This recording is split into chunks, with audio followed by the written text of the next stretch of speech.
جب انسان جہالت میں ہوتا ہے، لا علمی کے دور میں ہوتا ہے، تو وہ مردوں کی طرح ہوتا ہے. اصل زندگی دل کی زندگی ہے، اور دل کی زندگی کے لیے کیا ضروری ہے؟ قرآن کا مطالعہ. اللہ سبحانہ وتعالیٰ نے آپ پر انعام کیا، آپ پر اپنی رحمت فرمائی اور آپ کو قرآن کا نور عطا کر دیا. قرآن نے زندگی عطا کی. یا ایھا الذین آمنوا استجیبوا للہ وللرسول اذا دعاکم لما یحییکم. قرآن مجید کی آیت کا مفہوم یہ ہے کہ اے لوگوں جو ایمان لائے ہو، اللہ سبحانہ وتعالیٰ کے اس حکم کے اوپر لبیک کہو جو تمہیں زندگی عطا کرتا ہے. لما یحییکم. تو حقیقت یہ ہے کہ قرآن ہمیں زندگی عطا کرتا ہے، جینے کا ڈھنگ سکھاتا ہے، حق و باطل کے درمیان فرق بتاتا ہے، کس موقع پر کیا کرنا چاہیے، کیا بولنا چاہیے، کیا نہیں بولنا چاہیے، ان سب چیزوں کے بارے میں رہنمائی عطا کرتا ہے، ایک نئی نظر عطا کرتا ہے، ایک نئی سوچ عطا کرتا ہے. اور یہ کوئی معمولی بات نہیں ہے. تو اس لیے القرآن حیاتی، کہیے نور فی الظلمات، یہ ایک روشنی ہے. کریے ترجمہ. کس چیز کے اندھیرے؟ جہالت کے اندھیرے، غم کے اندھیرے، خوف کے اندھیرے، مستقبل کے بارے میں جو اندیشے ہیں ان کے اندھیرے کہ کل ہمارے ساتھ کیا ہوگا. ان سب میں یہ ایک نئی راہ دکھاتا ہے، ایک روشنی دکھاتا ہے. نور فی الظلمات، ہر طرح کے اندھیروں میں قرآن ایک روشنی. اندھیرا کیا ہوتا ہے؟ ایک ایسی کیفیت جس میں انسان کو کچھ سجائی نہ دے، کچھ سمجھ میں نہ آئے کہ مجھے کیا کرنا ہے، کس طرف جانا ہے، میرے لیے کیا فائدہ مند ہے اور کیا نقصان دہ ہے. کبھی ہوا آپ کے ساتھ ایسا کہ آپ زندگی میں کسی ایسے موڑ پہ کھڑے ہوں، ایسے چوراہے پر کھڑے ہوں جب آپ کو یہ سمجھ نہ آ رہا ہو کہ آپ کو آئندہ کس طرف کا رخ اختیار کرنا ہے، کسی خاص موقع کے اوپر آپ کو کیا طرز عمل اختیار کرنا ہے. تو اس وقت آپ قرآن پڑھنا شروع کر دیتے ہیں اور کیا ہوتا ہے؟ کیا ہوتا ہے؟ جواب مل جاتا ہے. کیا آپ سب کو قرآن سے جواب ملے؟ ہر روز ملتے ہیں، ہر روز قرآن سے جواب ملتے ہیں. دل پہ ایک اندھیرا سا آتا ہے، ایک غم سا آتا ہے، ایک انجانے خوف کی سی کیفیت آتی، اور پھر جب آپ قرآن کھولتے ہیں تو آپ کو آنسر مل جاتا ہے. یہی وہ نور ہے، یہی وہ روشنی ہے، یہی وہ ہدایت ہے جو انسان کی مسلسل رہنمائی کرتی رہتی ہے. اور یہ اندھیرے صرف دنیا میں نہیں ہیں، مرنے کے بعد اندھیرا کہاں ہے؟ قبر میں. وہاں کس سے روشنی ہوگی؟ قرآن سے روشنی ہوگی. قیامت کے دن جب لوگ اٹھیں گے تو دو طرح کے لوگ ہوں گے، کچھ اندھیروں میں ہوں گے اور کچھ روشنی میں ہوں گے. تو روشنی کس کو نصیب ہوگی؟ اہل القرآن کو، جنہوں نے اپنی زندگی قرآن کی رہنمائی میں اور قرآن کی روشنی میں گزاری. تو نور فی الظلمات، سوچ کے پڑھیے. تو اس کو چھوڑ تو نہیں سکتے نا، یہ تو لائٹ ہے ہمارے لیے. زندگی کا سارا یہ سفر اندھیرا ہے سوائے اس کے جس کے پاس اس کی روشنی. ہم سب اندھیروں میں ہیں سوائے ان کے جن کے پاس قرآن کا نور ہے. وہی صحیح اور غلط کا فرق پہچانتے ہیں. ورنہ تو امیجن کریں ایک اندھیری سیاہ رات، آپ کہیں جا رہے ہیں، رات کا اندھیرا بھی ہے اور پھر بادل بھی ہے اور اوپر سے بارش بھی برس رہی ہے. تو خواہ آپ کی گاڑی کی کتنی بھی تیز لائٹس ہوں، کیا عالم ہوتا ہے سڑک پر؟ کچھ نظر آتا ہے؟ نہیں نظر آتا نا. اس وقت آپ کو سڑک پہ لگی ہوئی بتیاں فائدہ نہیں دیتی سوائے ان بتیوں کے جو آپ کی گاڑی کے ساتھ لگی ہوتی ہیں، اور ان کی روشنی میں آپ تھوڑا تھوڑا راستہ دیکھ کر اپنی رفتار کم یا زیادہ کر لیتے ہیں. بالکل اسی طرح اس زندگی میں بھی بہت سے اندھیرے ہیں، اس دنیا میں بہت سے اندھیرے ہیں. جب آپ کے پاس لائٹ ہوتی ہے تو آپ اس کی روشنی میں اچھے برے کو پہچانتے ہوئے گزرتے چلے جاتے ہیں. مجھے کیا کرنا ہے کیا نہیں کرنا. جب روشنی ہوتی ہے تو گاڑیاں ٹکراؤ سے بچ جاتی ہیں، لیکن جو شخص اندھیرے میں چلتا ہے وہ کسی بھی چیز سے نقصان اٹھا سکتا ہے. حتیٰ کہ آپ پیدل بھی چل رہے ہوں اور اگر آپ کے پاس ٹارچ نہ ہو اور خصوصاً آپ کسی جنگل میں چلے جا رہے ہو تو پھر کیا ہوتا ہے؟ کوئی سانپ، کوئی بچھو، کوئی بھی چیز آپ کو کاٹ سکتی، کوئی چیز آپ کو ٹکرا سکتی یا آپ کسی چیز سے ٹکرا سکتے ہیں. لیکن اگر آپ کے پاس روشنی ہو تو آپ کو نظر آتا جاتا ہے. جب رات کو لائٹ چلی جاتی اور آپ کو اٹھ کر صرف واش روم تک ہی جانا ہو تو کیا چاہیے ہوتا ہے؟ روشنی چاہیے، کینڈل چاہیے، ٹارچ چاہیے. اور اب تو اللہ بھلا کرے موبائل بنانے والوں کا کہ جنہوں نے اس میں ٹارچ لگا دی ہے یا اس کی اپنی روشنی، اب لوگ اس کی روشنی سے استفادہ کرتے ہیں. لیکن اس کے اندر بھی اندھیرے بھی ہیں اور روشنی بھی. یہ ڈپینڈ کرتا ہے کہ آپ کیا کلک کرتے ہیں، کیا دیکھتے ہیں. تو قرآن کیا ہے؟ نور فی الظلمات، ان سارے اندھیروں میں ایک روشنی ہے کہ میرا راستہ کون سا ہے اور مجھے کیا کرنا ہے، کس طرف کو جانا ہے. انسی فی خلواتی، انسی فی خلواتی. قرآن کیا ہے؟ میری انسیت ہے. کس میں؟ فی خلواتی، میری تنہائیوں میں. جس شخص کے پاس قرآن ہوتا ہے اور جس کا تعلق قرآن کے ساتھ ہوتا ہے وہ کبھی تنہا نہیں ہوتا. اس کو تنہائی نہیں ڈستی، وہ تنہائی کو بھی انجوائے کرتا ہے. یہ بڑے حیرت کی بات ہے. کیوں؟ اس لیے کہ قرآن اللہ کا کیا ہے؟ کلام، یہ آپ سے باتیں کرتا ہے. اور جب قرآن باتیں کرتا ہے تو پھر کون اکیلا ہوتا ہے؟ آپ اس کو پڑھ رہے ہوتے ہیں اور وہ آپ کو بتا رہا ہوتا ہے، وہ آپ کو خطاب کر رہا ہوتا ہے، یا ایھا الذین آمنوا، یا ایھا الناس، بار بار پکارتا ہے اور آپ کو بتاتا ہے کہ کیا کرنا چاہیے اور کیا نہیں کرنا چاہیے. اور ویسے بھی کسی بھی وقت تک جب آپ لونلی محسوس کرنے لگے تو کسی بھی طرح قرآن سے تعلق قائم کریں، چاہے اس کی ریڈنگ شروع کر دیں، چاہے اس کی تلاوت شروع کر دیں، چاہے کوئی آپ کو سنانے والا ہو، کچھ بھی ہو، تو آپ کے اندر کی ساری وحشت ختم ہو جائے گی. کچھ لوگ زندگی میں بہت وحشت کا شکار ہیں، تنہائی کا شکار ہیں، ڈپریشن کا شکار ہیں، اور انہوں نے اپنی زندگی مزریبل بنائی. کل ہم جب کراچی آ رہے تھے تو ہم 2 خواتین کے ساتھ ایک تیسری خاتون بیٹھی، تو ان سے جب گفتگو ہوئی تو انہوں نے اپنے گھر کے کچھ حالات بتائے اور اپنی ایک بہن کا واقعہ بتایا کہ جن کی بہت ینگ ایج میں شادی ہوئی تو ان کے شوہر اچانک انتقال کر گئے، ابھی کوئی بچے وغیرہ بھی نہیں، تو بہت بڑا صدمہ تھا، بہت بڑا حادثہ.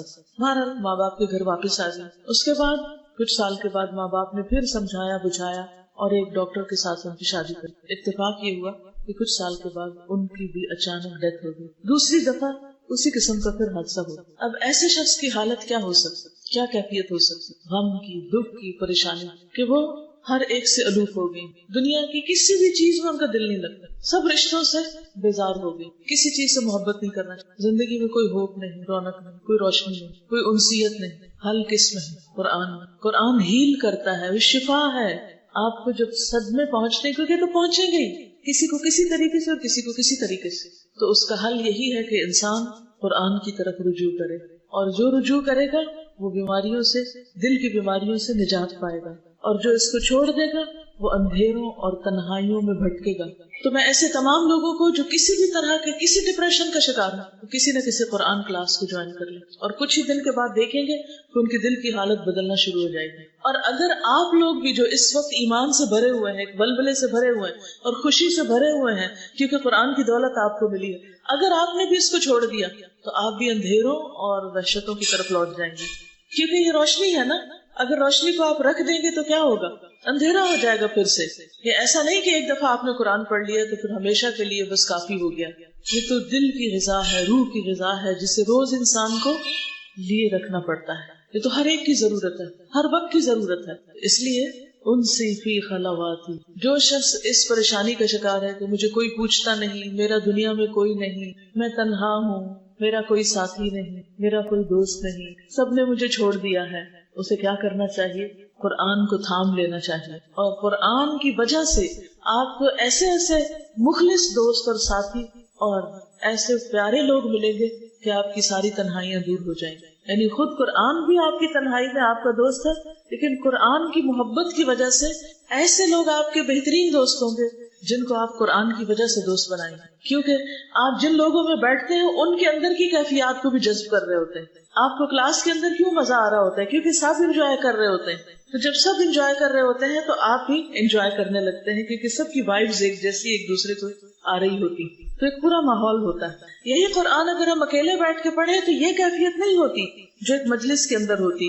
اسی لیے حدیث میں آتا ہے وَمَا اجْتَمَعَ قَوْمٌ فِي بَيْتٍ مِّن بُيُوتِ اللَّهِ يَتَدَارَسُونَهُ بَيْنَهُمْ إِلَّا وَنَزَلَتْ عَلَيْهِمُ الرَّحْمَةُ وَحَفَّتْهُمُ الْمَلَائِكَةُ، کہ جب بھی کچھ لوگ اللہ کے گھروں میں سے کسی گھر میں اکٹھے ہوتے ہیں، یتلون کتاب اللہ، اللہ کی کتاب کی تلاوت کرتے ہیں، وَيَتَدَارَسُونَهُ بَيْنَهُمْ، اور آپس میں ایک دوسرے کو اس کا درس دیتے ہیں، سیکھتے سکھاتے ہیں، ڈسکشن کرتے ہیں، اس میں غور و فکر کرتے ہیں، تدبر کرتے ہیں، مل جل کر پڑھتے ہیں. تو پھر کیا ہوتا ہے؟ ان کو کیا ملتا ہے؟ نزلت علیہم الرحمہ، ان پر رحمت نازل ہوتی، ان پر سکینت طاری ہوتی، فرشتے ان کو گھیر لیتے ہیں، اکٹھے ہو کر ان کو آسمان دنیا تک چھا جاتے ہیں اور ان کو اپنے پروں کے سائے تلے سمیٹ لیتے ہیں. اور پھر جب یہ مجلس ختم ہوتی ہے تو اللہ سبحانہ وتعالیٰ کے پاس جاتے ہیں. اور پھر اس حدیث کے آخر میں آتا ہے کہ جس شخص کا عمل سست ہوا اس کا حسب نسب اور اس کا خاندان اس کو آگے نہیں بڑھا سکتا، یعنی پھر وہ ساتھ ساتھ عمل کرنے والے بھی ہوتے ہیں. اور وہ حدیث تو آپ نے سنی رکھی ہوگی کہ جس میں آتا ہے کہ تم میں سے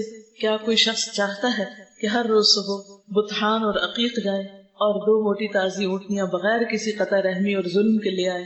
تو آپ نے یہ بتا کر، اور اتفاق یہ کہ اس دفعہ مدینہ میں ابھی میں عمرہ سے واپس آ رہی ہوں اللہ کے فضل سے، تو مدینہ میں مجھے بطحان اور عقیق دونوں جگہ جانے کا اتفاق ہوا، کیونکہ یہ نام تو سن رکھے تھے لیکن مجھے پتہ نہیں تھا کہ یہ ہیں کہاں. جب بھی یہ بتان اور رقیق آتا تھا نا لفظ، تو میں سمجھتی تھی کہ ایک یہاں ہے اور ایک یہاں، ساتھ ساتھ دو چیزیں، لیکن وہ تو ایک طرف نکلی مدینہ کی اور دوسری طرف نکلی، اور اتنی وسیع جگہ، تو ان وادیوں میں ظاہر ہے کہ مختلف طرح کی ایکٹیویٹیز ہوتی تھی، وہاں پر اونٹوں کی منڈیاں لگتی ہوں گی، وہاں بہترین قسم کے سوداگر ہوتے ہوں گے، تو وہاں سے فری میں مفت میں جا کر کوئی لے آئے، تو آپ نے فرمایا کہ اس سے بہتر ہے کہ تم میں سے کوئی شخص مسجد میں آئے اور اللہ کی کتاب کی 2 آیتیں پڑھے، 2 آیتیں پڑھے یا پڑھائے، سیکھے سکھائے۔ تو جب میں مسجد نبوی جاتی تو اس خیال سے کچھ آیتیں پڑھ لیتی کہ یہاں آ کر اس مسجد میں پڑھنا وہ اونٹنیوں کے حاصل کرنے سے بہتر ہے۔ اب یہ آیتیں آپ سوچ سکتے ہیں، آپ ہو سکتا ہے کہیں کہ ہم قرآن کھول کے پڑھیں، نہیں، آپ اگر 2 قرآنی دعائیں پڑھ لیتے ہیں تو 2 آیتیں پڑھ چکے ہیں۔ تو بعض اوقات رش بھی ہوتا ہے نا، تو آپ قرآن نہیں نکال سکتے یا اپنے ساتھ نہیں لے جا سکتے، تو آپ کیا کریں، قرآنی اور مسنون دعاؤں کی کتاب یا ایپ نکال کے، اپلیکیشن بھی ہے نا، آپ اس کو نکال کر چند دعائیں پڑھ لیں، دعا کی دعا، آیت کی آیت، ثواب کا ثواب، اس سے زیادہ اور کیا چاہیے ہمیں۔ تو آپ میں سے جو بھی مسجد نبوی جائے وہ اس سنت پر ضرور عمل کرے۔ تو بتان اور عقیق کی وادیوں سے وہ اونٹنیاں لے کر آئے، تو آپ لوگ بھی ہر روز یہ اونٹنیاں سمیٹ سکتے ہیں، ہر روز، یا اپنے گھر والوں کے ساتھ 2 آیتیں پڑھ لیں، یا اپنے کولیگز کے ساتھ، جہاں بھی آپ جا رہے ہیں، اس اسکول جا رہے ہیں، یونیورسٹی جا رہے ہیں، کہیں جاب کے لیے جا رہے ہیں، شادی ہو کر کہیں جا رہے ہیں، کسی بھی جگہ، تو آپ کیا کریں، ہر روز قرآن پڑھیں، اور پھر خاص طور پر سیکھنے سکھانے کا عمل، زندگی کے ہر دن میں کسی نہ کسی کو کچھ نہ کچھ ضرور سکھائیں۔ آج آپ کی تکمیل ہوئی، کل سے ہی اگر آپ سورۃ الفاتحہ کسی کے ساتھ بیٹھ کر پڑھ لیں، اس کو لفظی ترجمہ سکھا دیں، لمبی چوڑی تفسیر نہ بھی کریں، تھوڑا سا بھی اس کسی کے ساتھ مل کر علمی مذاکرہ کر لیں، آپ کی روح جاگتی رہے گی، آپ پر کبھی ڈپریشن نہیں آئے گا، گارنٹی دیتی ہوں۔ جو لوگ اس کام میں مشغول ہوتے ہیں وہ غموں اور دکھوں سے بے نیاز ہو جاتے ہیں۔ یہ نہیں کہ ان کی زندگی میں غم اور دکھ ہوتے نہیں، ہوتے ہیں، سب کی زندگی میں ہوتے ہیں، لیکن قرآن کا سیکھنا اور سکھانا ایک ایسا عمل ہے جو انسان کو غم سے نجات دیتا ہے۔ امی کے ساتھ بیٹھ جائیں، دادی کے ساتھ بیٹھ جائیں، ابا کے ساتھ بیٹھ جائیں، بھائی کے ساتھ بیٹھ جائیں، بہن کے ساتھ، بیٹی کے ساتھ، کوئی نہیں گھر سے سنتا تو محلے کے بچوں کو اکٹھا کر لیں، لیکن کوئی نہ کوئی طریقہ مل کے پڑھنے کا جاری رکھیں، اس طرح آپ اس کو بھولیں گے نہیں، اور آپ کی زندگی ایک خوشحال زندگی ہوگی۔ کیا یہ بات سمجھ میں آ گئی آپ کو؟ صحیح، واقعی سوچ لیا آپ نے کس کے ساتھ پڑھنا ہے؟ سوچ لیا نا، کوئی نہ کوئی تو سن ہی لے گا، اور اگر کوئی بھی نہیں سننے والا تو کیا کریں گے آپ؟ کوئی بھی نہیں سنتا، کوئی بھی نہیں مانتا، تو آپ خود قرآن لے کر بیٹھ جائیں، بلند آواز سے، دل میں نہیں، بلند آواز سے کچھ آیتیں پڑھیں گے اور اس کا ترجمہ بھی پڑھیں گے۔ اگر آپ اس کی ریویژن کرتے رہے تو آپ کو یہ بھولے گا نہیں، ورنہ تو قیامت کے دن کیا ہوگا، وقال الرسول یا رب ان قوم اتخذوا هذا القرآن مہجورا، رسول کہیں گے کہ اے میرے رب، میری قوم نے اس قرآن کو چھوڑ دیا تھا۔ کیا آپ یہ چاہتے ہیں کہ قیامت کے دن رسول اللہ صلی اللہ علیہ وسلم آپ کے بارے میں یہ فرمائیں کہ آپ نے قرآن کو چھوڑ دیا تھا؟ آپ کے ماں باپ نے آپ کو پڑھنے کے لیے بھیجا، آپ کے ٹیچرز نے آپ کو پڑھایا، آپ کے ساتھ دن رات محنت کی، آپ کے سبق سنے، آپ کے پیپر چیک کیے، آپ کے ریزلٹ تیار کیے، آپ کے سرٹیفکیٹس بنائے، آپ کے لیے جگہ تیار کی، آپ کے لیے سارے انتظامات کیے، اور آپ یہ سارا خزانہ لینے کے بعد اس کو بھول جائیں؟ کیا خیال ہے؟ کیا احسان کا بدلہ ایسے ہی دیتے ہیں؟ ان سب کا احسان ہے نا ہم پر، تو اس کا بدلہ کیا ہے کہ ہم ان کے لیے صدقہ جاریہ بنے، اور صدقہ جاریہ صرف پڑھ کے نہیں بنا جا سکتا جب تک کہ اس کو آگے نہ چلایا جائے، اس کو پڑھتے رہیں، شادی کے دن بھی پڑھیں، گھر میں کوئی فوتگی ہو جائے اس دن بھی پڑھیں، کہیں سفر پہ جا رہے ہیں اس دن بھی پڑھیں، پڑھنا نہ چھوڑیں۔ اب تو اگر قرآن مجید آپ کے پاس نہیں تو موبائل پر بھی قرآن مجید کی اپلیکیشن موجود ہیں، کوئی بہانہ ہی نہیں رہ گیا کہ اوہ آج ہم اس لیے نہیں پڑھ سکے کیونکہ وہ ہمارے پاس کچھ تھا نہیں، وہ میرا قرآن گھر میں رہ گیا، نہیں، کہیں پر بھی ہو، پڑھتے رہیے۔ اگر آپ پڑھتے رہیں گے تو آپ کے دل کی یہ بہاریں کبھی بھی خزاں میں نہیں بدلیں گی، یہ بہاریں بہاریں ہی رہیں گی، اور اگر آپ نے اس کو پڑھ کر بھلا دیا تو پھر کیا ہوگا، من اعرض عن ذکری فإن له معیشۃ ضنکا، جس نے میرے ذکر سے منہ موڑا میں اس کے لیے زندگی تنگ کر دوں گا، اس کے دل میں تنگی، اس کے گھر میں تنگی، اس کے حالات میں تنگی، اس کے مال میں تنگی، ہر چیز میں تنگی شروع ہو جائے گی۔ ضروری نہیں کہ وہ چیزیں واقعی تنگ ہو، چھوٹی ہو، نہیں، وہ دل کی تنگی ہوگی جس میں ہر چیز پھر تنگ نظر آئے گی، کہ آپ لوگوں سے بھی تنگ ہوں گے، کیونکہ ہوتا پتہ کیا ہے، جب قرآن پڑھتے نا آپ کے دل میں ایک نور ہوتا ہے، ایک روشنی ہوتی ہے، اور دل کھلا ہوتا ہے، پھر تھوڑی سی بھی جگہ مل جائے، جیسے حرم میں جاتے ہیں، تھوڑی سی بھی جگہ مل جائے تو کتنے خوش ہوتے ہیں، مجھے جگہ مل گئی، مجھے صف میں جگہ مل گئی. حالانکہ ادھر سے بھی دھکے پڑ رہے ہوتے ہیں، ادھر سے بھی پڑ رہے ہوتے ہیں، اور آپ انتہائی تنگ ہوتے ہیں، لیکن پھر بھی خوش ہوتے ہیں. تو وہاں جگہ کی تنگی تو اصل تنگی نہیں، اصل میں تو دل کی تنگی ہے کہ آپ گھر میں بھی ہوں تو آپ کو دل نہ لگے، آپ کے اندر ایک جکڑاؤ ہو اور ایک پکڑ ہو. یہ سب اس وجہ سے ہوتا ہے کہ انسان قرآن کا حق ادا نہیں کرتا. تو انسی فی خلواتی، میری تنہائیوں میں میری انسیت، یہ قرآن میرا دوست، میرا رہنما، میرے دل کی بہار، میرے سینے کا نور. پھر کسی چیز کی کمی رہتی ہی نہیں. آزما کے دیکھ لیجئے، کیونکہ یہ سب چیزیں میری اپنی آزمائی ہوئی. جب دل میں قرآن کی خوشی ہوتی ہے تو مسکرانا بھی آ جاتا ہے، دوسروں کی غلطیاں بھی معاف کرنی آ جاتی ہیں، بڑے سے بڑے مشکل کام بھی آسان ہو جاتے ہیں. لیکن اگر دل میں قرآن کی خوشی نہیں، روشنی نہیں، ہر چیز سورج کی روشنی میں بھی اندھیری دکھ رہی ہوتی ہے. جیسے کھانا نہ کھائیں تو آنکھوں کے آگے اندھیرا آنے لگتا ہے بھوک سے، تو روح بھی بھوکی ہو جاتی ہے، وہ بھی آنکھوں کو اور دل کو اندھیرا کر دیتی، پھر کچھ نظر نہیں آتا. تو کسی کی خاطر نہیں، اپنی خاطر اس قرآن کو پڑھتے رہیے، ورنہ زندگی تنگ ہو جائے گی. وَنَحْشُرُهُ يَوْمَ الْقِيَامَةِ أَعْمَى، اور قیامت کے دن ہم اس کو اندھا اٹھائیں گے. قَالَ رَبِّ لِمَ حَشَرْتَنِي أَعْمَى، انسان کہے گا یا رب مجھے اندھا کیوں اٹھایا؟ قَالَ كَذَلِكَ أَتَتْكَ آيَاتُنَا فَنَسِيتَهَا. اللہ تعالیٰ فرمائے گا ہماری آیات تمہارے پاس آئی تھی، تم نے ان کو بھلا دیا ان کو. تو کیا آپ بھی ان میں شامل ہونا چاہتے ہیں جو قرآن کو پڑھ کر بھلا دے؟ نہیں، اللہ نہ کرے. تو اس کو یاد رکھنے کے طریقے معلوم ہونے چاہیے. اور یاد رکھیے کہ اکیلے اس پر جمنا اور اس پہ چلنا مشکل ہوتا ہے. کوئی نہ کوئی اپنا بڈی بنا لے، کوئی نہ کوئی اپنے ساتھ ملا لے، کسی گروپ کو جوائن کر لے، کچھ کر لیں. اور باہر نہیں تو اندر گھر میں اپنے بچوں کے ساتھ گروپ بنا لے، لیکن اجتماعی زندگی بسر کریں، تنہائی والی زندگی نہ بسر کریں. اس میں آپ دیکھیے کہ اللہ سبحانہ وتعالیٰ کے کتنے احکامات ہیں جو ہم سب کو اکٹھے مخاطب کیا جاتا ہے. یا ایھا الذین آمنو، کون سا صیغہ ہے؟ آمنو، جمع کا صیغہ ہے نا، تو سب اس میں شامل ہو جاتے ہیں. کتب علیکم الصیام ایاک نعبد و ایاک نستعین، ہر جگہ اکٹھے ہیں ہم، تو دین کا کام بھی اکٹھے ہو کر مل جل کر کیجئے. اگر آپ تنہا ہو جائیں گے تو وقت کے ساتھ آپ ختم ہو جائیں گے، آپ کا کام بھی ختم ہو جائے گا. لیکن اگر آپ کے ساتھ آپ کے ساتھی ہیں، آپ کے دوست ہیں، تو وہ آپ کے مرنے کے بعد بھی آپ کے لیے صدقہ جاریہ بنے رہیں گے. اس لیے اس کو چھوڑنا نہیں. نور فی الظلمات انسی فی خلواتی یا سعدی و ہنائی. یا سعدی، اے میری خوش نصیبی. یہ خوش نصیبی کس چیز سے ہے؟ قرآن سے. حدیث میں آتا ہے ان اللہ لیرفع بہذا الکتاب اقواما ویدع بہ آخرین. اللہ اس کتاب کے ذریعے کچھ قوموں کو، کچھ لوگوں کو بلندی عطا کرتا ہے. آپ کی عزت، آپ کی بلندی، آپ کا ذکر خیر آسمانوں میں کس وجہ سے؟ اس کتاب کی وجہ سے. وَيَدَعُ بِهِ آخَرِينَ، اور اسی کی وجہ سے کچھ کو ذلیل کر دیتا ہے، نیچے گرا دیتا ہے. جو اس کو پکڑنے کے بعد چھوڑ دیتے ہیں ان کے لیے پھر ذلت اور رسوائی ہوتی ہے، وہ عزت کے مقام سے گر جاتے ہیں. اس لیے یا سعدی و ہنائی، اے میری خوش نصیبی اور اے میری خوشحالی. ہنا، عمدہ زندگی، خوشحال زندگی، یعنی اس قرآن کی وجہ سے میری زندگی میں خوبصورتی ہے، خوشحالی ہے، امن اور سکون ہے. کیونکہ اللہ کا وعدہ ہے کہ جو ایمان لائیں گے اور عمل صالح کریں گے فَلَنُحْيِيَنَّهُ حَيَاةً طَيِّبَةً، ہم اس کو عمدہ زندگی بسر کروائیں گے. یعنی دنیا میں بھی اس کے لیے بہت سی انجوائمنٹ ہوگی، دنیا میں بھی بہت سی رحمتیں ہوں گی. القرآن حیاتی، قرآن میری زندگی ہے. اس کے بغیر تو زندہ رہنے کا تصور بھی نہیں کیا جا سکتا، سوچا بھی نہیں جا سکتا. اس کے بغیر تو زندگی زندگی نہیں.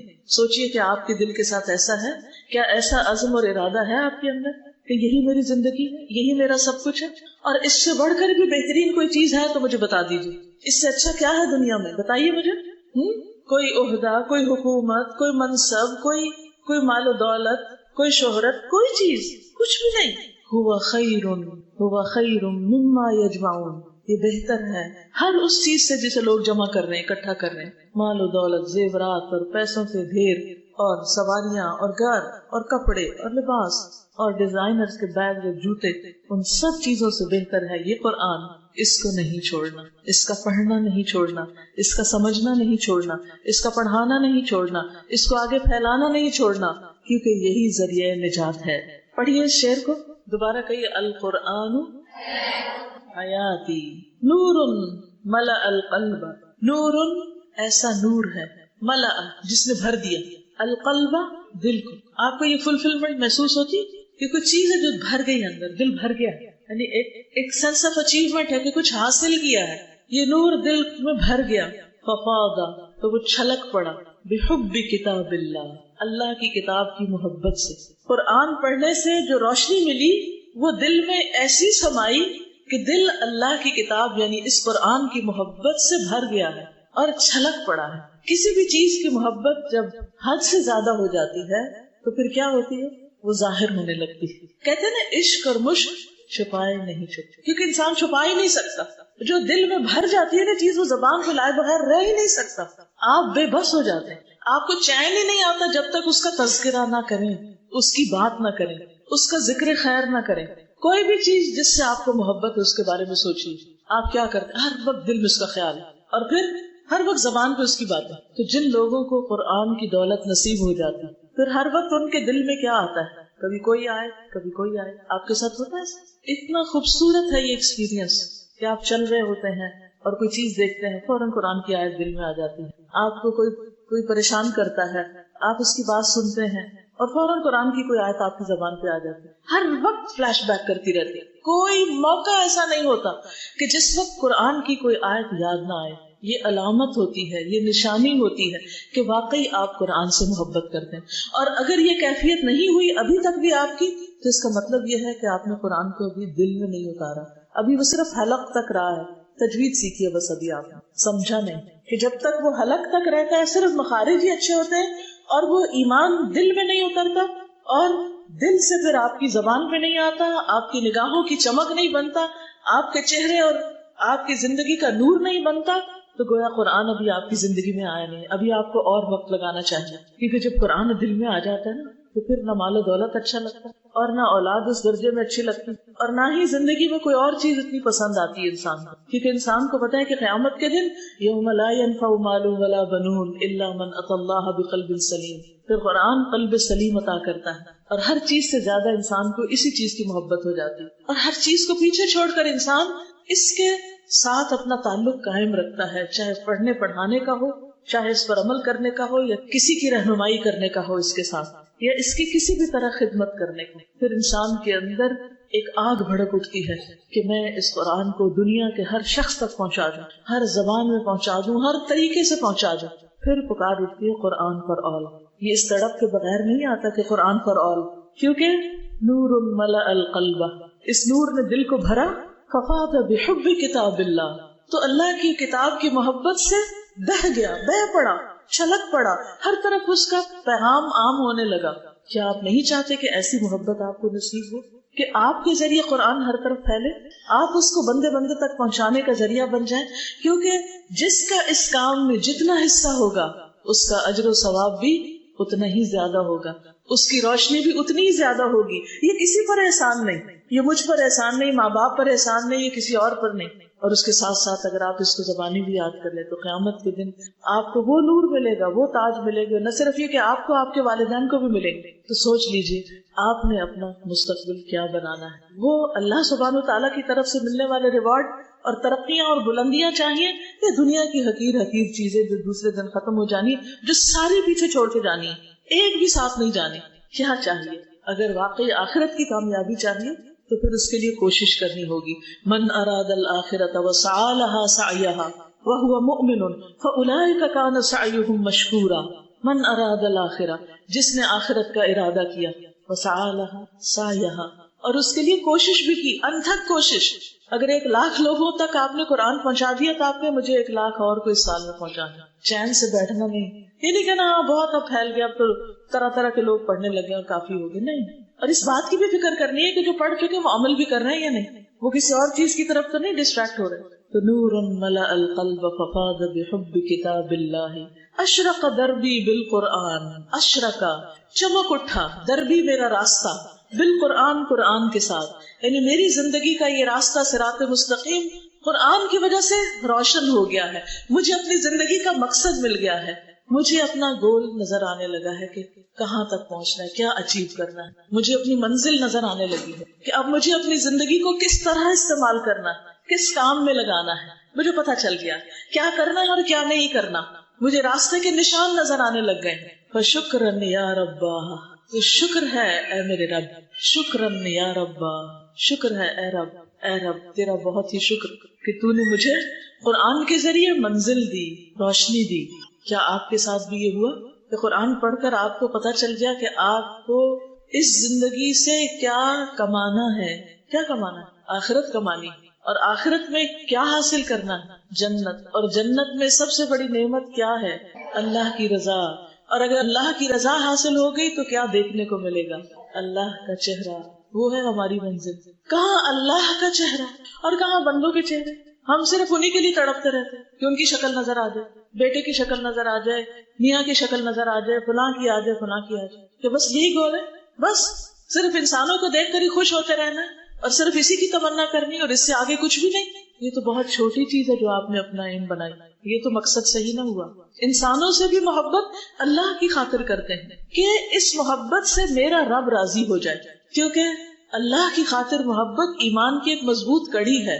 مضبوط کڑی، مضبوط کڑی کا مطلب یہ ہے کہ مضبوط حلقہ جس کو آپ تھام لیں تو آپ پھر بھٹکیں گے نہیں انشاءاللہ، کیونکہ جس شخص سے اللہ کی خاطر محبت ہوگی وہ اللہ سے محبت کرتا ہوگا، وہ آپ کے دل میں بھی اللہ کی محبت جگاتا رہے گا، تو اس سے کیا ہوگا؟ عمل کرنا آسان ہو جائے گا۔ اور اگر آپ نے محبت کی ایسے لوگوں سے جو اللہ کو بھولے ہوئے ہیں، اللہ سے بہت دور ہیں، تو پھر کیا ہوگا؟ وہ آپ کو بھی بھلوا دیں گے، آپ کو بھی دور کر دیں گے، پھر آپ دنیا میں لگ جائیں گے، اور جس لمحے آپ دنیا میں لگے گویا آپ نے اپنی منزل کھو دی، آپ کا راستہ گم ہو گیا۔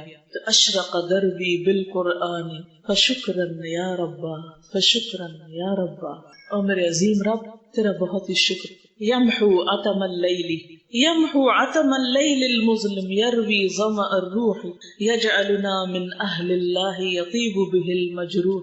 یمحو، یہ مٹا دیتا ہے، کون؟ قرآن۔ کیا؟ عتم اللیل، رات کا اندھیرا، یہ راتوں کے اندھیرے کو مٹا دیتا ہے، یعنی ایسے لوگوں کی راتیں روشن ہو جاتی ہیں، وہ راتوں کو بھی اٹھ کر پھر قرآن پڑھنے لگتے ہیں۔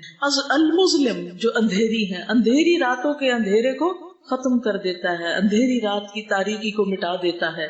یروی ظمأ الروح، اور روح کی پیاس کو سیراب کر دیتا ہے، روح کی پیاس کو سیراب کر دیتا ہے۔ جب روح پیاسی ہوتی ہے تو پھر انسان کی کیفیت کیا ہوتی ہے؟ کوئی بتائے گا؟ قرآن جب تک نہیں تھا زندگی میں تو زندگی کیسی پھیکی پھیکی تھی، کبھی میوزک سے دل بہلانے کی کوشش کر رہے ہیں، کبھی پارٹی سے، کبھی اس سے ملاقات کر، کبھی اس کو فون کر، کبھی بازار میں شاپنگ کر بلا ضرورت، کبھی کچھ کر کبھی کچھ کر، لیکن دل کی پیاس بجھتی ہی نہیں۔ ہاں جب قرآن آیا تو وہ پیاس بجھ گئی، اب ان چیزوں میں رغبت ہی نہیں رہی، اب وہ چیزیں بس زندگی کی ضرورت محسوس ہوتی ہیں، بس اس سے زیادہ کچھ بھی نہیں۔ کسی بھی ایک عام شخص سے پوچھیں کہ اگر آپ کو سعودی عرب جانے کا موقع ملے حج عمرے کے علاوہ، آپ کیا کریں گے؟ کیا کریں گے؟ شاپنگ۔ اس دفعہ میں تقریباً 20-21 دن رہی ہوں وہاں، 20-21 دن، سوائے بک سٹورز کے میں ایک بھی دکان میں نہیں۔ میری بیٹی مجھ سے کہتی رہی کہ ایک دفعہ آپ چل کے دیکھیں تو صحیح، ہو سکتا ہے کوئی چیز آپ کی ضرورت کی ہو۔ میں نے کہا فی الحال تو مجھے کہیں کوئی ضرورت محسوس نہیں ہے، میرے پاس زندگی کی ساری بنیادی ضرورتیں موجود ہیں، مجھے اپنا سامان نہیں بڑھانا، مجھے نہیں چاہیے کچھ۔ جب اللہ تعالیٰ اپنی خاص مدد کے ذریعے میری ساری ضرورتیں پوری کرتا ہے تو میں کیوں جاؤں بازار، کیا خریدنے جاؤں؟ چاہیے ہی نہیں کچھ۔ اور کتابوں کی دکانوں پر آپ لوگوں کو ذہن میں رکھ کے نئی نئی کتابیں دیکھتی رہی کہ اچھا عقیدہ واسطیہ اور مقاعد الشیطان کے بعد اب آگے کیا پڑھانا اور کس طرح سیراب کیا جا سکتا ہے پیاسی روحوں۔ اور اللہ سبحانہ وتعالیٰ نے اور نئے نئے تحفے مجھے عطا کیے، خوبصورت کتابیں مجھے دکھائی، ایسے مددگار لوگ عطا کیے کہ جنہوں نے میری رہنمائی کی کہ اب نیا کیا آ چکا ہے۔ تو انسان کی سوچ، انسان کی طلب، انسان کی تڑپ، انسان کا رخ ہی بدل جاتا ہے، کیونکہ اس کی خوشی، وہ خوشی جو اس کو قرآن اور قرآنی علوم کے اندر ملی ہے، وہ دنیا کے نہ بیسٹ پرفیومز میں ہے، نہ بیسٹ جیولری میں ہے، نہ بیسٹ ڈیزائنر کلوتھز میں ہے، کسی چیز میں بھی نہیں ہے ہی نہیں۔ کیونکہ دنیا کی جتنی بھی چیزیں جب وہ پہن لیتے تھوڑی دیر کے بعد کیا ہوتا ہے؟ بور ہو جاتے ہیں۔ قرآن سے کوئی بور نہیں ہو، ہمیشہ آپ کو نئی نئی چیزیں دکھاتا۔ اس دفعہ جب میں مسجد نبوی میں تھی تو جمعے کا خطبہ ہو رہا تھا، تو اس میں امام صاحب نے قاری حذیفی نے جمعہ پڑھایا، بہت ہی اچھا لگ رہا تھا۔ میں تھوڑی دیر میں مسجد نبوی میں تھی، تھوڑی دیر میں آپ کی کلاسز میں آتی، پھر ادھر پھر ادھر پھر ادھر۔ میں نے کہا ان کو کیا خبر کہ ان کی تجوید جو ہے وہ کس کس کو فائدہ دے رہی ہے۔ میرے شوہر اور بیٹے کو الحمدللہ موقع ملا کہ قاری حذیفی سے ملاقات کر، تو تقریباً 45 منٹ کی ملاقات ہوئی، اور ان کو سارا بریف کیا انہوں نے کہ کس طرح آپ کی جو کیسٹس ہیں وہ ہماری کلاسز میں چلتی ہیں، کس طرح آپ کی بہت سی شاگرد ہیں جن کی آپ کو خبر بھی نہیں، تو انہوں نے بہت دعائیں دی اور بہت خوش ہوئے۔ تو یہ اللہ سبحانہ تعالیٰ کی رحمت ہوتی ہے کہ انسان کو نیک لوگوں سے ملاقات کا شرف حاصل ہے، کیونکہ وہ لوگ عورتوں کو نہیں ملتے، تو اس لیے مجھے یہ شرف نہیں مل سکا۔ وہ نماز کے بعد الحمدللہ اللہ ان کو جزائے خیر دے جنہوں نے اس ملاقات کا انتظام کیا۔ وہ مسجد نبی کے جو آگے امام کی جگہ اس کے قریب ہی ایک کمرہ ہوتا ہے، تو وہاں پر سب لوگوں کو دعوت کی اور پھر سب ان کے ساتھ بیٹھے اور گفتگو ہوئی۔ تو امام صاحب جب جمعے کے خطبے میں یہ آیت پڑھ رہے تھے ان الذین قالوا ربنا اللہ ثم استقاموا فلا خوف علیہم ولا هم يحزنون، مجھے لگا جیسے یہ آیت آج نازل ہوئی کہ جو لوگ ایمان لاتے ہیں، جنہوں نے کہا کہ اللہ ہمارا رب، پھر وہ اس پہ جم جاتے ہیں، ان کے لیے کوئی خوف نہیں رہتا، کوئی غم نہیں رہتا، اور ان کے لیے جنت ہے۔ یہ سورۃ الاحقاف کی آیت نمبر 13 ہے، ان الذین قالوا ربنا اللہ ثم استقاموا فلا خوف علیہم ولا هم يحزنون، بے شک وہ لوگ جنہوں نے کہا کہ اللہ ہمارا رب ہے، پھر وہ اس پہ جم گئے، یعنی آپ لوگ قرآن پڑھنے کے بعد اس راستے پر جم گئے، فلا خوف علیہم، تو پھر کیا نہیں ہوگا، خوف نہیں ہوگا۔ آپ کو ڈر لگتا ہے مختلف چیزوں سے لگتا ہے، وہ آہستہ آہستہ دنیا کے ڈر بھی ختم ہو جائیں گے، قبر کا ڈر بھی ختم ہو جائے گا، آخرت میں جو ہال ہے جس میں لوگ مبتلا ہوں گے وہ بھی ختم ہو جائے گا، آپ وہاں بھی امن چین سے ہوں گے۔ ولا هم يحزنون، ان کی زندگی میں غم نہیں ہوگا، غم بھی نکل جائیں گے۔ یہ سارے غم آتے ہی اس وجہ سے ہیں کہ ہم قرآن کو چھوڑ دیتے ہیں۔ اولئک اصحاب الجنہ، اس استقامت کا بدلہ کیا ہے؟ یہ جنت والے لوگ ہیں، خالدین فیہا، اس میں ہمیشہ رہنے والے، جزاء بما کانوا یعملون، یہ بدلہ ہے اس چیز کا جو وہ عمل کرتے۔ تو آپ نے قرآن پڑھ لیا، اب وقت ہے عمل کا، کام کرنے کا۔ لیکن اگر آپ نے یہ راستہ چھوڑ دیا، قرآن کو بھلا دیا، قرآن سے تعلق ختم کر لیا، ادارے سے تعلق ختم کر دیا، ان دوستوں سے دوستی ختم کر دی جنہوں نے آپ کو اس راستے میں سپورٹ دی، تو آپ وہیں جا کھڑے ہوں گے اسی پستی میں جہاں سے آغاز ہوا تھا، پھر کوئی آپ کو اس سے بچا نہیں سکے گا۔ دوبارہ زندگی میں خوف اور غم کے سائے آ جائیں گے، یاد رکھیے اس کا حل صرف اور صرف یہ ہے کہ انسان اس کو مضبوط تھام لے۔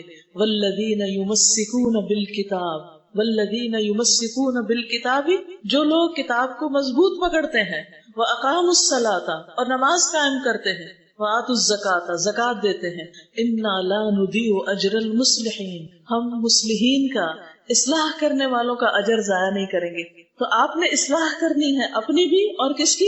معاشرے کی بھی، اپنے گھروں کی بھی، تو آپ کا اجر ضائع نہیں ہوگا۔ لیکن اگر آپ نے اس کتاب کو چھوڑ دیا تو پھر یہ ریوارڈ آپ کے لیے نہیں۔ تو اللہ نہ کرے کہ ہم ان لوگوں میں ہوں جو قرآن پڑھ کے بھلا دیتے ہیں اور قیامت کے دن پھر اندھے اٹھائے جاتے ہیں۔ تو یہ کتاب ایسی ہے جس نے اندھیری رات کے اندھیروں کو، تاریکی کو ختم کیا۔ یروی ظمأ الروح، جو روح کی پیاس کو سیراب کر دیتا ہے۔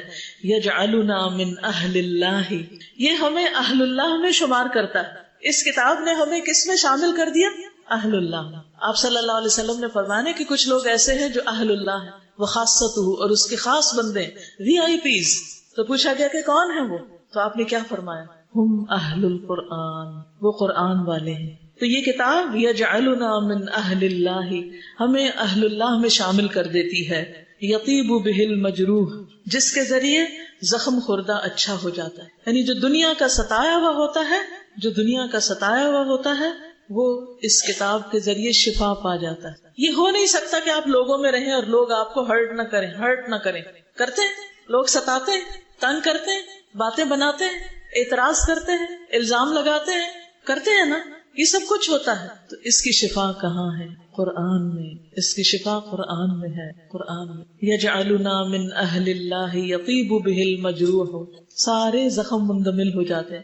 لوگوں کی بے وفائیاں اور لوگوں کا چھوڑ جانا اور لوگوں کا ظلم کرنا اور لوگوں کا طرح طرح کے جھوٹے الزامات دینا، یہ سب کچھ جو زخم لگاتا ہے انسان کو، قرآن اس کو دھوتا جاتا ہے۔ نبی صلی اللہ علیہ وسلم پر اور صحابہ پر کچھ الزامات لگے تھے، کبھی کوئی آپ کو تانے دیے گئے تھے، پھر کیا ہوا؟ کیا وہ رونے دھونے بیٹھ گئے تھے؟ کیا وہ ڈپریشن میں چلے گئے تھے؟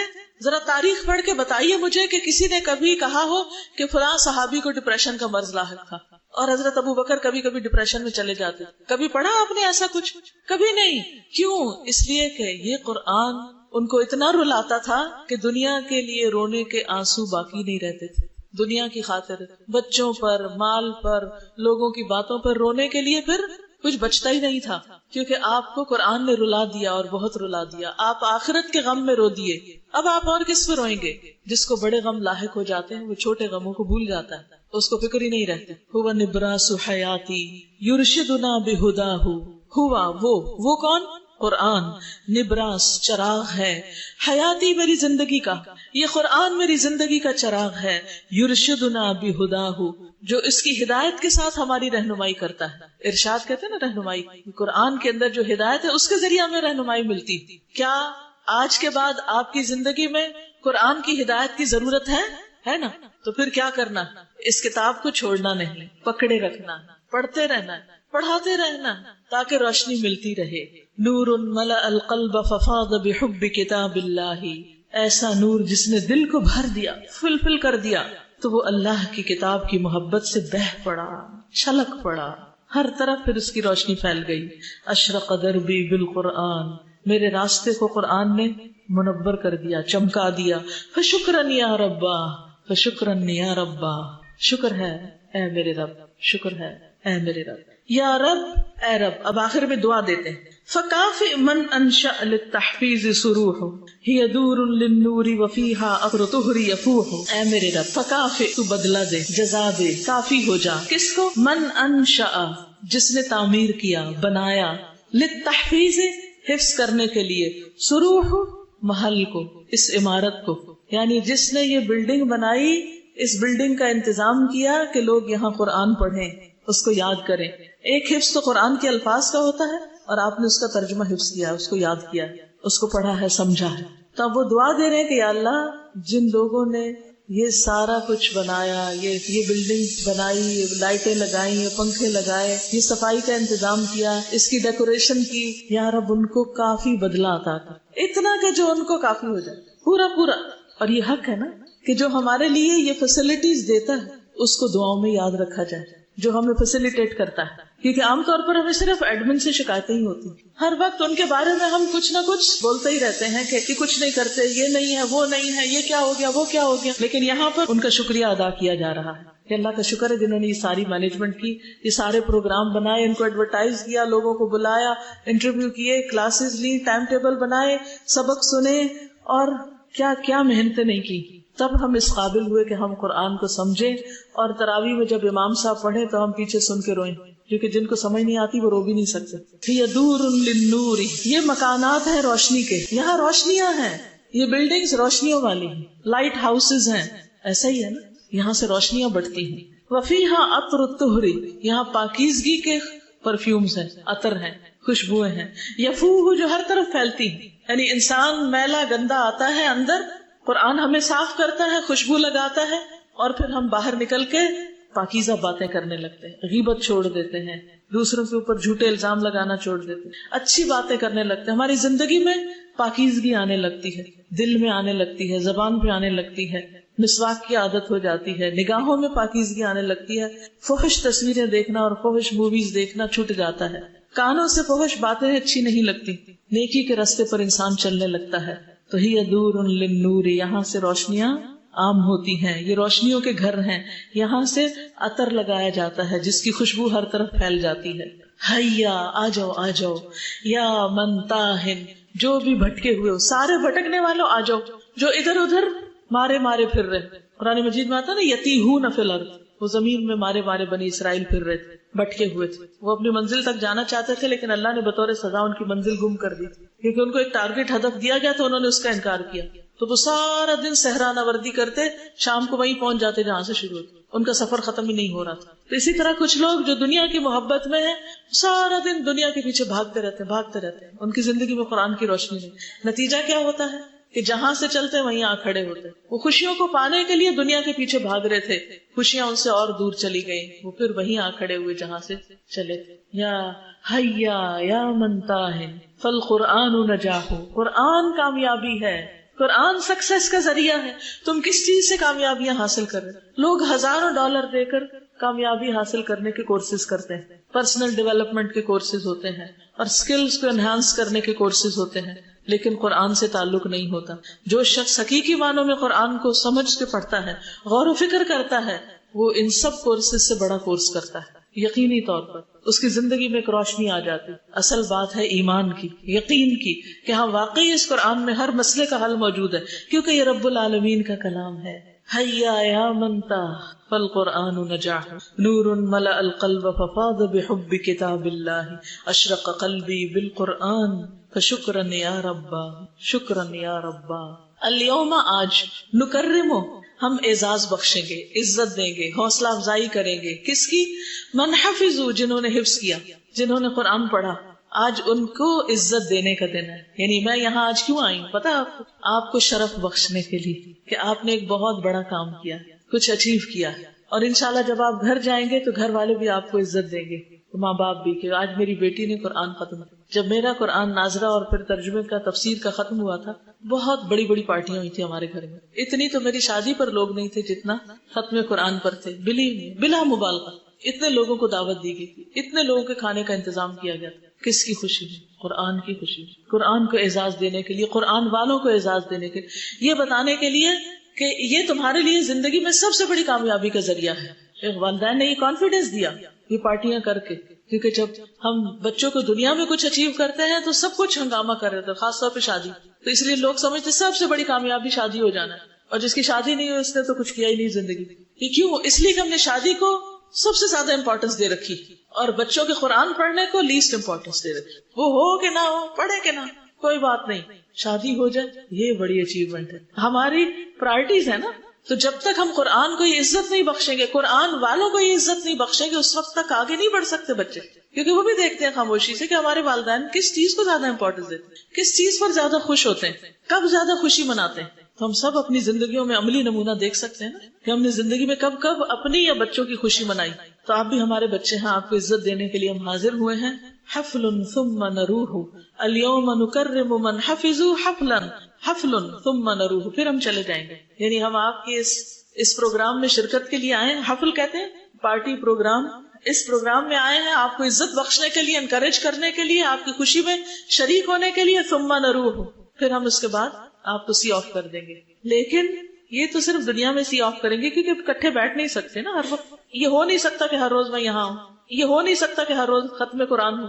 لیکن ہمارا مقصد ختم نہیں ہوتا. یہاں ہمارا کورس تو ختم ہو گیا ہے، لیکن زندگی کا مشن ختم نہیں ہوا. سوچئے ایسا ہی ہے کہ کورس کے ساتھ سب آرزویں، امنگیں اور مشن سب کچھ ختم ہو گیا؟ نہیں، ہرگز نہیں. لیکن الکل لدرجات فی الجنات طموح، لیکن ہر ایک کے درجے ہیں. جنتوں میں امیدیں ہیں، یعنی بلند درجوں کی امیدیں ہیں. جنتوں کے درجے حاصل کرنے کی اور وہاں ملاقات کرنے کی تمنا اور امید اور امنگ باقی ہے. دنیا میں ہم ایک منزل تک پہنچے، لیکن ابھی تو ہمارے سامنے اور منزلیں ہیں جن تک ہمیں پہنچنا ہے اس قرآن کے ذریعے. تو ہر ایک کا وہاں درجہ ہوگا. دیکھیں آج آپ یہاں سے جب جدا ہوں گے تو سب کو ایک جیسا پڑھایا گیا، سب نے ایک جیسے امتحان دیے، سب ہو گیا. لیکن جب آخرت میں جنت تک پہنچیں گے تو ہر ایک کا درجہ فرق ہوگا. کس کا بلند ہوگا؟ جو بلندیاں چاہے گا. اور جو بلندیاں چاہتا ہے پھر اس کے ساتھ کیا ہوتا ہے؟ اس کو بلند محنت کرنی پڑتی ہے، زیادہ محنت کرنی پڑتی ہے. اس کو زندگی کے، دنیا کے آرام قربان کرنے پڑتے ہیں. اس کو ایک مسلسل ہلچل والی، حرکت والی زندگی بسر کرنی پڑتی. وہ پھر امن سے، چین سے بیٹھ نہیں جاتا کہ ہاں میرا کورس ہو گیا، آج لمبی تان کے سوئیں گے، سارے ٹیسٹ ختم ہو گئے، اب ہم فارغ ہو گئے، قرآن کو اٹھا کے وہ اوپر رکھتے. نہیں، ابھی تو زندگی شروع ہو، کیونکہ اب ہم نے اس مشن کو لے کے آگے بڑھنا، دنیا کے بندے بندے تک جانا. ہر اس بندے کے لیے تڑپنا ہے جس تک یہ روشنی نہیں پہنچی. تو جو جتنا کما سکے کما لے، میدان کھلا ہے، تجارت عام ہے، کوئی پابندی نہیں، کوئی ریسٹرکشن نہیں.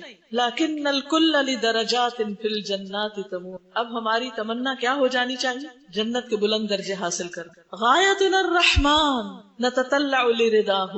ہماری منزل رحمان ہے، اللہ کی رضا ہے، ہم وہاں تک پہنچنا چاہتے ہیں. قرآن پڑھنے کا مقصد ایک سرٹیفکیٹ حاصل کرنا نہیں تھا.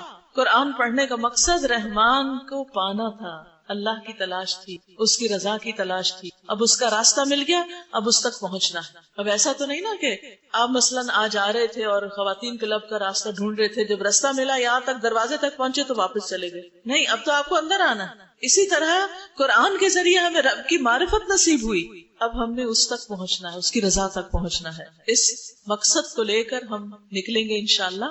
اور اس مقصد کے ساتھ اختتام کریں گے، اور اس مقصد کے ساتھ ہم جئیں گے اور مریں گے، تاکہ جب ہم اٹھیں قیامت کے دن، اس حشر کے دن جس کی مدت 50,000 سال ہے، تو ہمیں اللہ کے عرش کے سائے تلے جگہ نصیب، وہاں پر ہم ملاقات کریں۔ لیکن صرف وہی کر سکیں گے جو اس کے ساتھ جڑے رہیں گے، اس پر قائم رہیں گے۔ اگر آپ نے اس کو چھوڑ دیا تو یہ آپ کو چھوڑ دے گا اور پھر راستہ گم۔ تو اگر آپ چاہتے ہیں کہ آپ کو راستہ ملا رہے تو اس کے لیے کچھ کریں، جان سے اور مال سے اس مشن میں شریک ہوں، کہیں پر بھی چلے جائیں دنیا میں، وہیں پر روشنیاں کریں۔ مجھے اتنی خوشی ہوتی ہے اس وقت جب میں کوئی ای میل پڑھتی ہوں، کوئی خط پڑھتی ہوں، جہاں مجھے دنیا کے کسی دور دراز گوشے سے خط آتا ہے کہ میں آپ کی اسٹوڈنٹ ہوں، فلاں جزیرے میں رہتی ہوں، یہاں ایک چھوٹی سی قرآن کلاس کر کے دل باغ باغ ہو جاتا ہے۔ یہ ہیں وہ لوگ جو مشن کو آگے لے کر بڑھ رہے ہیں۔ ہم ان